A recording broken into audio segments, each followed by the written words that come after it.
As the secret girlfriend of New York tycoon Nick, I've never appeared before the media. When Grace, his fiancée, trended on the hot search list, I was undergoing a medical checkup at the hospital. Congratulations, ma'am. You're already 2 months pregnant. Outside the hospital, Grace stood before me. Here's a check for $10 million. Leave New York forever. I boarded the flight to Haishur without a single piece of luggage. 3 years later, at the airport in Haishur. Judy, you stop right there. I met his icy, terrifying gaze. Sir, you've mistaken me for someone else. Unexpectedly, he pulled me into his arms. Don't disappear on me, okay? As the secret girlfriend of New York tycoon Nick, I'd never appeared in public before the media. 6 months into our relationship, I went for a medical checkup. Congratulations, ma'am. You're already 2 months pregnant. Standing at the hospital entrance, the doctor's words echoed in my ears. I pulled out my phone, about to call Nick and ask what to do. I'm pregnant before marriage, when I saw today's top story on the New York trending list, Grace and Nick to tie the knot in a power couple union. On the very day I found out I was pregnant, he announced his fiancée. And that fiancée wasn't me. You're Judy? Suddenly, a woman dressed in expensive clothes stood before me. And you are? I'm Nick's fiancée, Grace. I'm sure you've seen the media reports. The way this woman looked at me made me feel very uncomfortable. And then? I folded the medical report in my hand and tucked it into my pocket. Here's a check for $10 million. Leave New York forever. She lifted her chin, that insolent look in her eyes genuinely irritating me. I reached out and took the check, staring at the string of zeros. What an insult. You'll never earn this much money in your entire life. Take the money, get out of New York, and never come back. Her contemptuous gaze swept over me from head to toe. Someone like me? Yes, someone like you, someone who can't hold a candle to Nick. How could you ever be worthy of him? Ah. Smack. I slapped the $10 million check right across her face. $10 million for a lesson learned. Grace should feel it was well worth it, don't you think? Before she could react, I yanked open the door of a Maybach parked by the roadside and drove off. Miss? How did you? The driver's eyes widened in shock. You've been tailing me for half a year. You're off duty. Head to the airport. I'm going home. If he couldn't even handle this, what good was Nick? My home is in Haishing, far from New York. 7 or 8 months ago, I returned from studying in France. At Haishing Airport, the moment I saw Nick, my eyes lit up.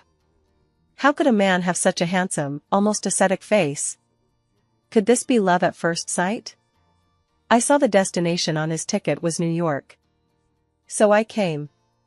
Meeting Nick again was truly a case of serendipity and fate. That night, the rain fell so hard you could barely make out the cars on the road.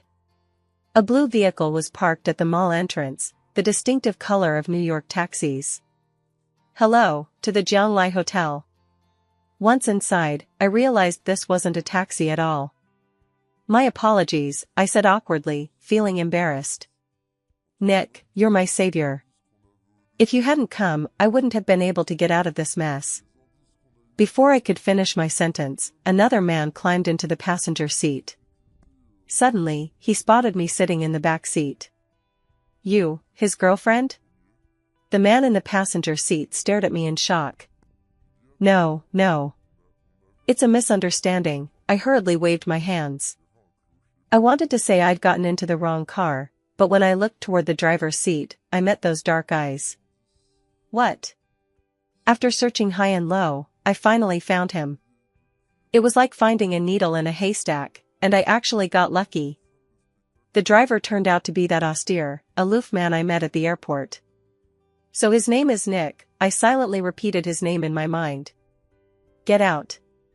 That was the first time I heard his voice, cold and detached. Crack.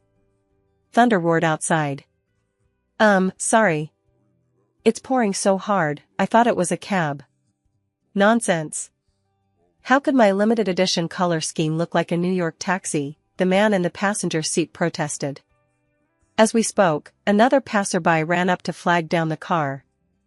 Only upon reaching the window did they realize it wasn't a taxi. The person raised a hand apologetically. See? It really is easy to mistake it for one. I cautiously glanced at the driver's expression, unchanged, as icy as ever. Rumble. Rumble. The rain grew heavier. Amidst the intensifying thunderstorm, the man in the driver's seat pressed the accelerator and drove off. Robert, this piece of junk, just scrap it. Junk car? Do you have any idea how much this thing cost? Over 10 million. Hey, the people in the back haven't gotten out yet. Are you sure you don't know them? A little over 10 minutes later, at the John Lai Hotel. The person in the driver's seat opened the door and stepped out. The sharp, handsome look of the man in the suit grew more appealing the longer she looked at him. And you, miss? What might your name be? Robert in the passenger seat wore the look of a spoiled playboy, a notorious womanizer. Thanks. I didn't answer him. I pulled open the car door and followed that tall figure into the hotel. But he was gone. I sat in the lobby, watching the people come and go. I didn't see him anywhere. Nick finally made it to the cocktail party. You'd better seize this chance. Behind me, a mother and daughter passed by. I happened to overhear their words. Instantly, a plan formed in my mind. The cocktail party wasn't open to just anyone. I didn't have an invitation. So I paid a hefty sum to a female waitress on duty to buy a set of her uniform. After changing into it, I walked toward the interior with a tray of drinks, my face unflushed and my heart unfluttered. Amid the crowd, I finally spotted that figure. Hey, beautiful, have a drink with me. A drunk middle-aged man blocked my path. Sorry, I'm on duty. I can't drink. Oh, you won't? You think I won't get your boss to fire you? That middle-aged man reeked of foul odors and kept closing in on me. I was tempted to hurl the tray of drinks right at his face. But I couldn't do it now. If anything happened, I'd have to beg my brother and Heisher to come handle it. When the time comes, what freedom will I have? Either I'll be sent to France to study diligently, or I'll be escorted home to inherit the family business. No way. I glanced at the drink in the middle-aged man's hand. It was the fruit-flavored wine I'd been holding earlier. Probably not very strong. All right then. I took the glass and downed it in one gulp. A flicker of triumph crossed the middle-aged man's eyes. I didn't see it. By the time I sensed something was wrong, my whole body was already starting to ache. I'm burning up. Only then did it dawn on me, that drink had been laced. I had to get out of there fast. I pinched my thigh hard to stay grounded. Miss, feeling unwell? Let me take you to rest. Get lost. I shoved the middle-aged man approaching me away and hurried off. Press 19, stepped out of the elevator. I spotted a figure ahead. It was Nick. I didn't know a soul in New York. He was the only person I recognized. Save me, I pleaded, grabbing his arm. But I never expected his hand to be so hot. When I opened my eyes and came to, I was already in a large bed. Who sent you?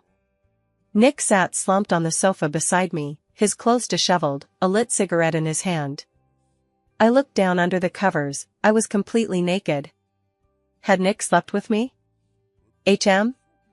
His face loomed close to mine, his hands braced on either side, radiating an oppressive presence. I'll ask again, who sent you?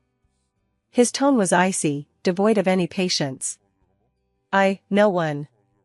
No one sent me. Meeting his gaze once more, I adopted a look of utter helplessness, as if on the verge of tears. I glanced at the torn waitress blouse on the floor. I was working at the cocktail party when some guy forced a drink down my throat. I knew something was off, so I ran away. You slept with me? I didn't say those words out loud. Half an hour later, his phone rang. I heard the voice on the other end say, Nick, last night's surveillance footage has been sent to your phone. I watched him open the file on his phone, and the video from the cocktail party began playing in full. Go ahead. What do you want? He put down his phone, pinched his temples, and looked down at her with a cold, menacing tone. I want you to take responsibility. Huh? Fine. He seemed to agree without much thought. It left me feeling awkward and surprised. What's your name? Judy. Nick. He stood up and pulled out his phone again. Send a women's outfit to room 1909. Only when his secretary delivered me to a villa in the suburbs did I realize he was actually the head of the food group in New York. And also Nick, the untouchable prince of New York. Judy, Nick will be back tonight, the villa's maid informed me softly. Got it. Ever since that day, Nick had kept me in this suburban villa. Call it a golden cage for his mistress.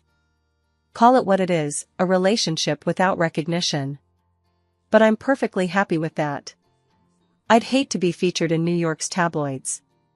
We get along great, and he spends most of his time at the villa. Nick really is handsome, wealthy, and incredibly athletic. After dinner, he emerged from the bathroom. I stood at the doorway and wrapped my arms around his sculpted waist from behind. Nick, I want to travel. Will you come with me? Having stayed in New York for half a year without ever leaving, I'd been the obedient, dutiful, and well-behaved underground girlfriend. Nick held my hand and turned to face me. A faint smile played at the corners of his mouth. Give me a little time. I'm swamped lately. Then he lowered his head and kissed the corner of my lips. His burning lips gradually moved downward, landing on my earlobe, neck, collarbone. A large hand wrapped around my waist, and we rolled onto the bed. I remembered I hadn't taken my birth control pills this month, but with his breath hot against my ear and my body burning, I pushed it from my mind. Half a month later, it suddenly hit me. My period hadn't come as expected. The next day, with my medical test results tucked in my pocket, I boarded the flight out of New York. Nick, just because I can be your secret girlfriend doesn't mean I'll tolerate you secretly finding a fiancé behind my back. And she even showed up at my door. But that slap to Grace's face was a bargain for her. Who isn't a spoiled brat? 3 years later, I returned from an auction abroad with a pair of antique jade pendants for my precious daughter and son.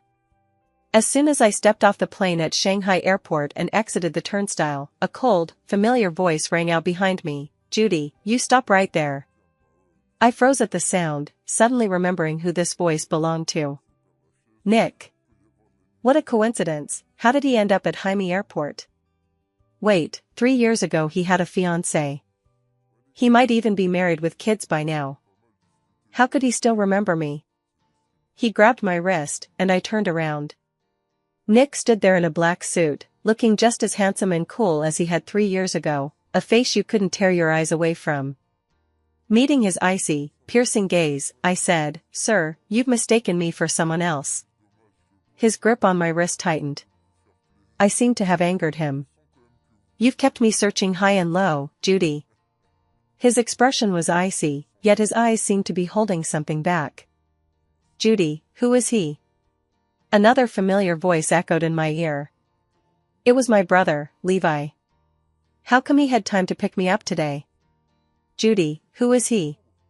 Nick's gaze felt murderous. Mommy. Mommy. In unison, 2 figures emerged from behind Levi. Jim, Lucy? As my voice fell, the grip on my wrist gradually loosened. I'd never seen Nick look like this before, dull, defeated. What was wrong with him? Mommy, I miss you. Jim hugged my calf, arms outstretched for a hug. Staring at Jim's face, so much like Nick's, my heart raced. He hadn't seen clearly, had he? Let's go home together. I turned to block Nick and Jim's view, cradling Jim in my arms. Levi's eyes flickered with suspicion, but he didn't press further. Come on, Lucy. Let's head home, Levi said, scooping Lucy up and pulling me along as we turned to leave. Leaving Nick alone behind. I cautiously glanced back at him. Why did he look so pitiful? Yet it was he who had sought out his fiancée in the first place. I thought our encounter at the airport was just a coincidence. Little did I know that the next day, I ran into him again as I stepped out of the villa. "Let's talk," he said, his tone as cold and sharp as when we first met 3 years ago. "Nick, I think we're both adults. Shouldn't we part ways amicably?" I sat in his car, still filled with the scent of that air freshener I bought him 3 years ago. It was my favorite fragrance. Grace was so generous, she hadn't made him change it in 3 years. A good parting? You call leaving without a word 3 years ago a good parting? Judy, do you have a heart? He gripped my wrist tightly, causing a sharp sting. You came looking for me just to ask if I have a heart? I lifted my gaze to meet his eyes, a sudden pang of sadness welling up inside me. Nick, does Grace know you came to the seaside city to find me? Who do they think they are? After spending half a year with him, I'd never seen such a fierce look in his eyes. Zzzzz, my phone in my bag suddenly vibrated. I glanced at him and answered the call. Miss, Jim has a fever, the nanny called from home. My heart skipped a beat. Jim had been perfectly fine yesterday. Okay, I got it. I'll be right back. After hanging up, I turned to Nick. My son is sick. Take me home. Son? So those 2 kids yesterday were really yours? You're married? I suddenly couldn't meet Nick's eyes. Why did he look like a lost puppy? What else? Twins, they just turned 2 this month. Actually, both kids are already over 2 years old by several months. I deliberately lied. So, after you left New York, just a few short months later, you married that man from yesterday? And immediately got pregnant with his child? That man from yesterday? My brother Levi? What does any of this have to do with you? Nick, we're already broken up. Broken up? Judy, I never gave you permission to break up. The grip on my wrist tightened. He was trying to break my arm. Ow. You feel pain too? Do you know that after you vanished for 3 years, I spent every single one of them searching for you? The one who should be hurting is me. Judy, will you divorce him? Whatever that man can give you, I can give you too. No, I can give you better. His eyes were bloodshot as he grabbed my hand and pulled me toward him. He held me tightly in his embrace. It had been 3 years since I'd left this embrace. Even in my dreams, it still appeared. Nick, take me back. Alright, I'll come back tomorrow. Nick's current demeanor feels somewhat unfamiliar to me.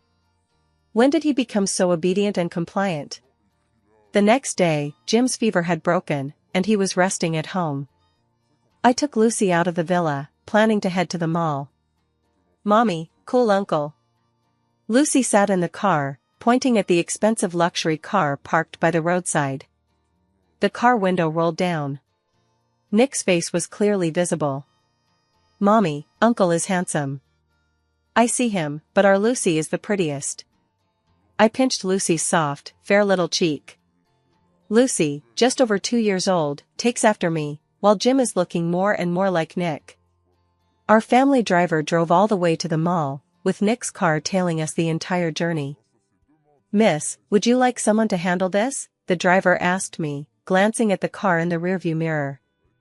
No need, I know my way around. Alright, miss. I just stepped through the mall entrance with Lucy in tow when that familiar voice called out behind me. Mommy, that handsome uncle from earlier. Before I could speak, Lucy's eyes lit up as she spotted Nick walking toward us. Suddenly, I remembered Nick and I in New York. It seemed like we'd never appeared together in such a public setting. I buy those bags and clothes, they're all delivered directly to my villa by personal assistants for me to choose from. I clenched Lucy's small hand so tightly my nails nearly dug into her palm. Nick approached in a crisp black suit, the platinum cufflinks on his sleeves reflecting a cold gleam. He felt more and more like an addiction planted deep within my heart. I kept telling myself he was already in the past, yet I still couldn't help stealing another glance. Nick, is there anything else? I turned sideways to block Lucy's curious gaze. I'll take you back to New York. He glanced at Lucy, whom I was shielding, then leaned close to whisper in my ear. Divorce that man. Nick, do you know what you're doing? I instinctively took half a step back. That familiar scent of cedarwood, as familiar as ever. 3 years ago, it was just a romantic fling. We've moved on. Besides, back then, your fiancée Grace came straight to me to warn me, didn't she? Nick, don't you think you're being ridiculous now? I suppressed the flutter in my heart and forced myself to calm down. Grace?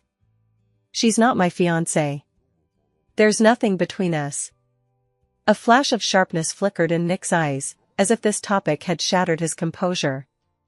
So you just walked out like that? Vanished for 3 whole years? Judy, you're so heartless. He suddenly grabbed my hand. Don't you dare bully Mommy. Lucy emerged from behind me and hugged Nick's long legs. Or I'll tell Uncle, and he'll teach you a lesson. Lucy pointed her pale little finger at a poster above them all. Uncle? Nick's expression shifted slightly, as if sensing something amiss. The person in that poster, Levi, is that your uncle? No. I cut him off, shaking my head slightly at Lucy. Mom, didn't you say kids shouldn't lie? That was Uncle. Judy. Nick tugged my hand harder. His eyes held hurt, doubt, confusion. Suddenly looking down at Lucy, he asked in a gentle tone, Tell Uncle how old you are. Then Uncle won't tease your mommy. Lucy. I hurriedly tried to cover Lucy's little mouth with my other hand. 2.5. Too late. 2.5, 2.5. Nick's eyes suddenly lit up. Judy, you're lying to me again. Go ahead. Nick sat across from me. At that moment, we were on the top floor of the most luxurious hotel in Hyshire. You've been staying here since you came to the city? Judy, don't change the subject. You know what I want to hear. Truthfully, I wasn't really changing the subject. He checked into this hotel and dragged me along. My brother should be showing up soon.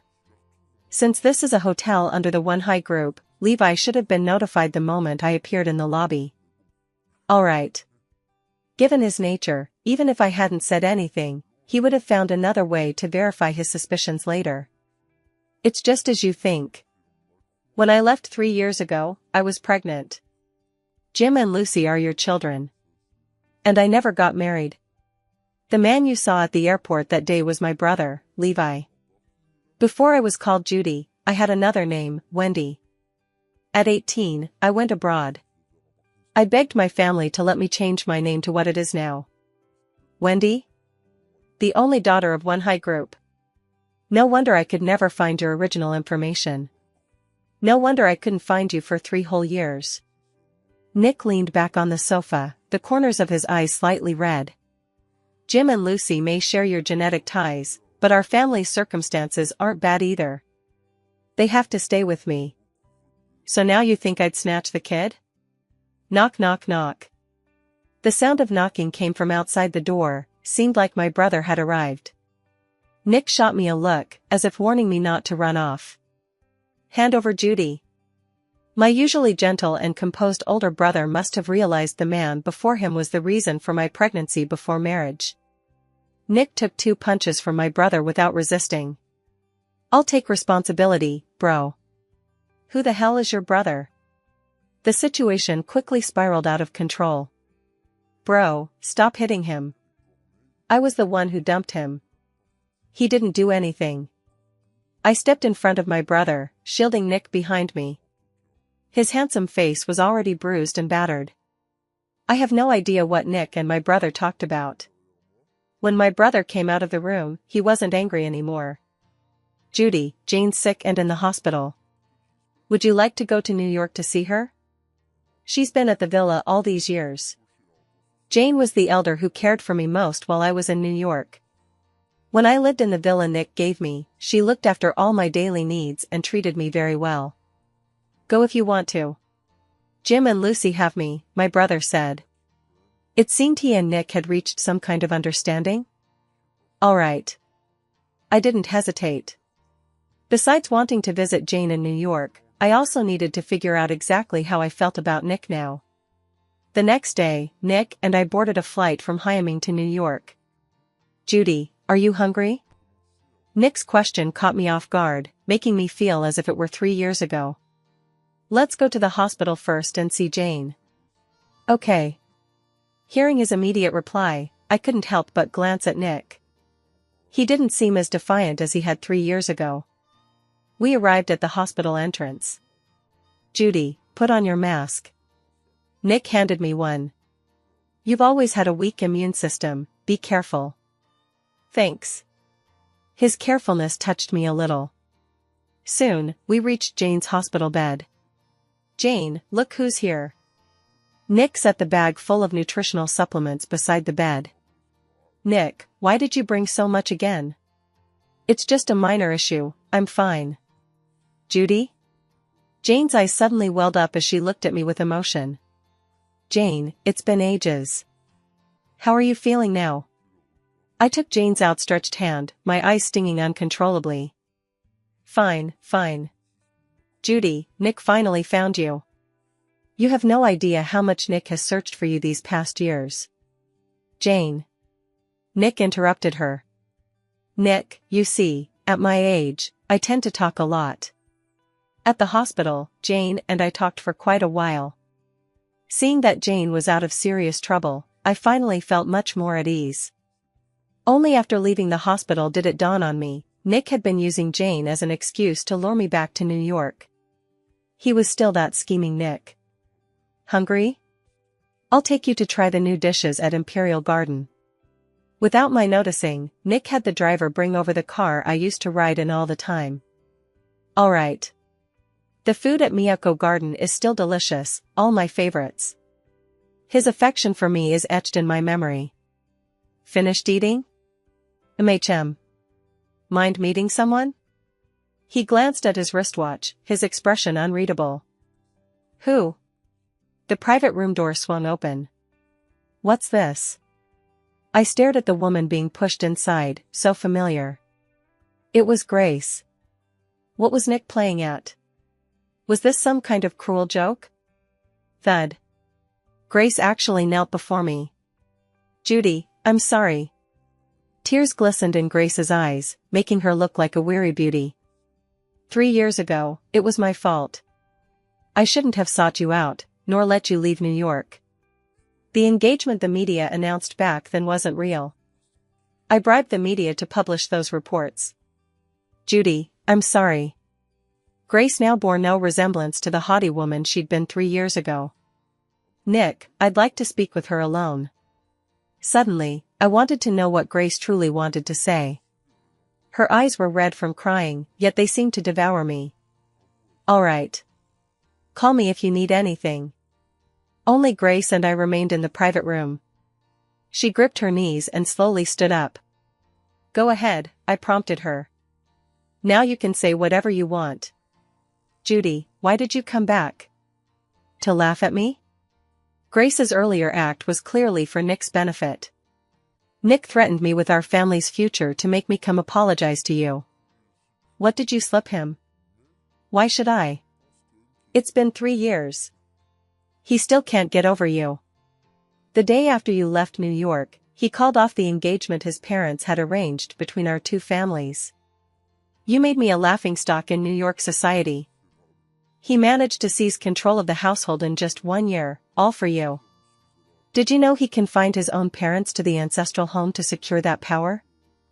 And you, Judy. I hear you're an unwed mother now, some worthless trash no man wants. And he actually treats you like a treasure. Why? Why?" Grace looked on the verge of breaking down. "What gives you the right?" I splashed the cold tea in my hand onto Grace's face. "What does your family think it is? Even if Nick doesn't lift a finger, if I, Judy, decide to make an issue of it, I can bring your whole family to its knees." The words "unwed mother" really got under my skin, Grace. For 3 years now, I've been raising 2 kids on my own. What I regret most is not giving them a complete family. 3 years ago, I slapped that 10 million yuan check in your face, and you've forgotten it so quickly. I've never been taken advantage of since I was a kid. Judy, does Nick know you're cheating on him with that smug look on your face? What difference would it make if he knew? It's just a one-night stand. You think I'd care? Grace stared at me in utter shock. She clearly hadn't expected me to say something like that. Suddenly, her expression shifted. You mean, the child you gave birth to was Nick's? Impossible. Impossible. How could Nick have let you? Grace's eyes were filled with disbelief and shock. Exiting the Imperial Garden, Nick looked rather pale. I'll have the driver take you back to the villa. Don't worry, I won't be joining you. I'd intended to say I'd already booked a hotel, but seeing his gloomy expression, I held my tongue. After all, he must have heard me mention vaccination in the private room earlier. My car's here. Just as I was about to explain, he cut me off. The villa wasn't far from Imperial Garden. The driver arrived in half an hour. I entered the familiar password. Door unlocked, the smart voice announced, clear and distinct. Everything seemed unchanged. Inside the villa, all the furniture and decorations remained. The plush recliner beside the TV was still there, adorned with my favorite white hydrangeas. My heart felt as though it had opened a crack. Countless tender emotions, touching my very soul, poured in. I stepped across the living room and climbed the stairs to the second floor. The familiar bedroom lay exactly as I had left it.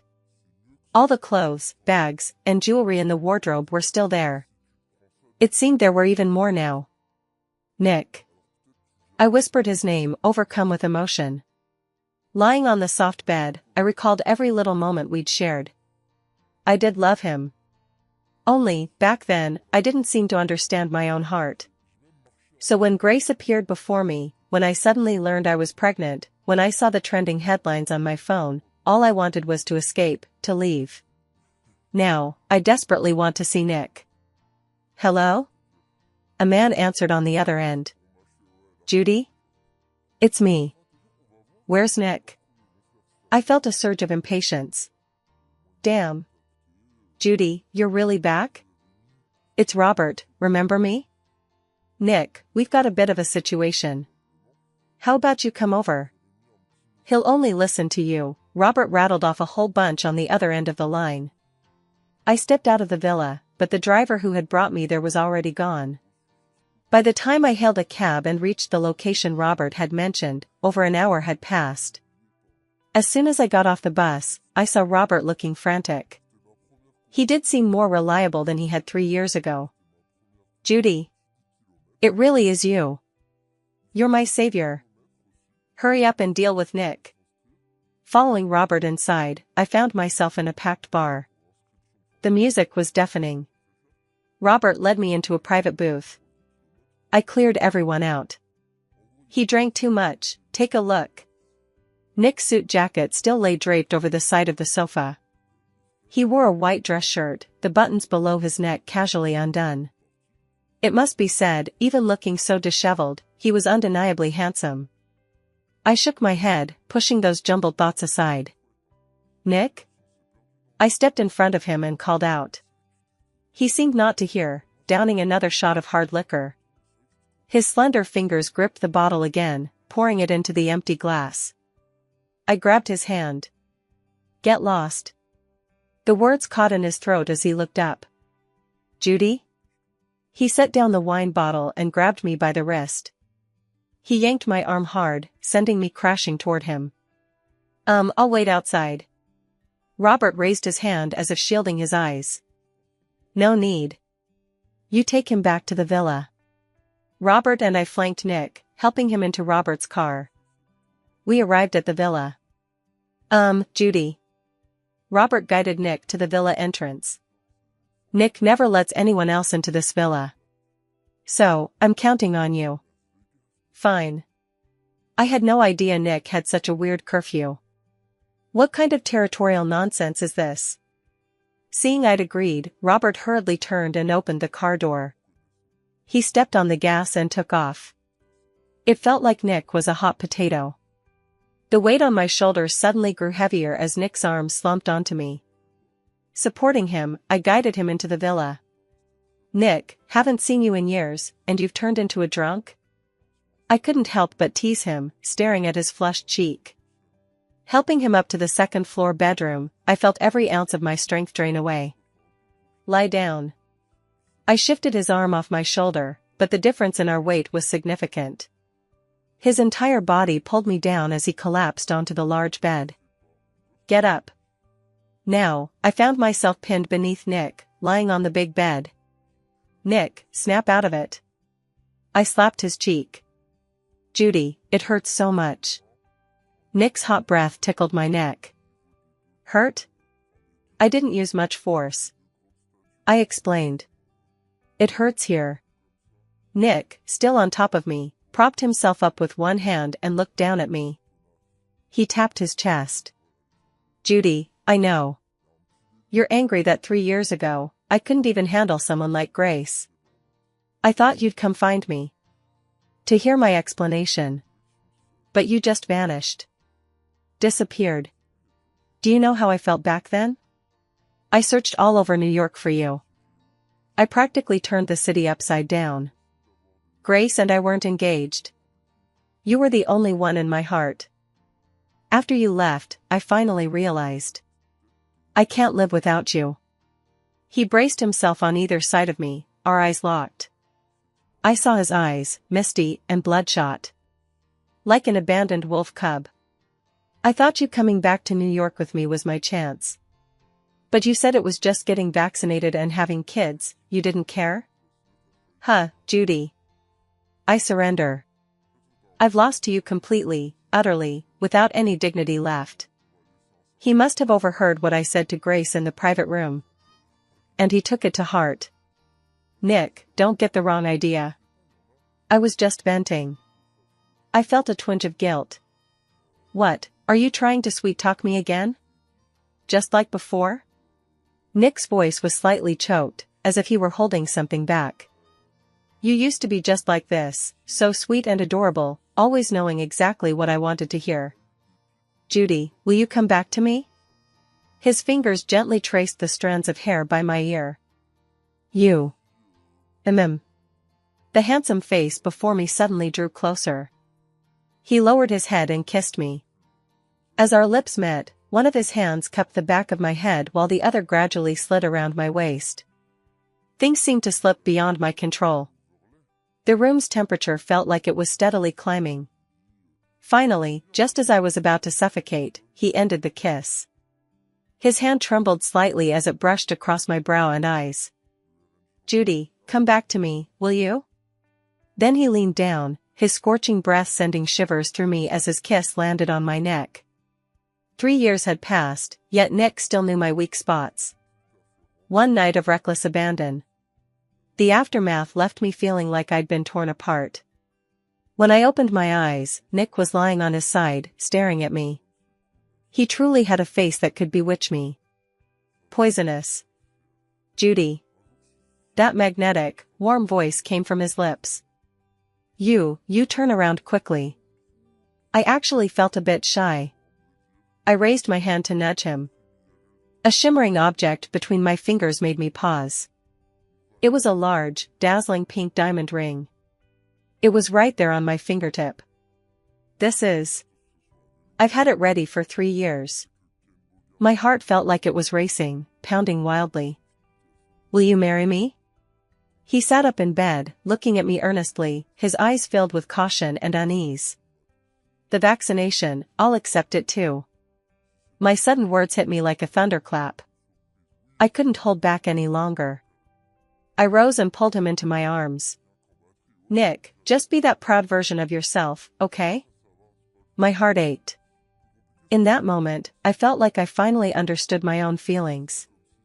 Over these past 3 years, I've met many outstanding men. Yet not one of them made my heart ache or sent butterflies fluttering through it. 3 years, Nick. I still only love you. Fingers intertwined, I looked into his eyes and whispered to him. Nick's eyes turned red. "Judy, you promised?" "MHM. To marry you." His kiss descended upon my lips, burning hot. Our fingers intertwined, and I fell back into his embrace.